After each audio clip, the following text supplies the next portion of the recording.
এখানে যার জন্য এসেছিলাম তিনি হচ্ছেন ঝিনাইদহ ৩ আসনের মহেশপুর কুরচাঁদপুরের এমপি এবং যুবলীগের বর্তমান প্রেসিডিয়াম মেম্বার অধ্যক্ষ নবীন নিয়াজ সাহেবের জন্য।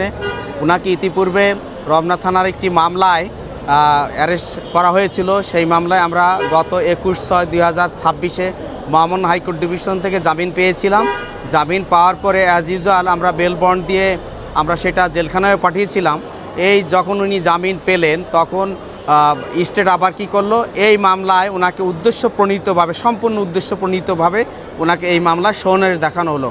আমরা বিজ্ঞ আদালতকে আমাদের পক্ষে যে বিষয়গুলো, যে একটি কোনো আসামিকে যদি আপনার সহনিবেশ দেখাতে হয় তাহলে সেই অ্যাপ্লিকেশনে অথবা সেই মামলায় তার অবশ্য ওয়েল ফাউন্ডেড কেস থাকতে হবে।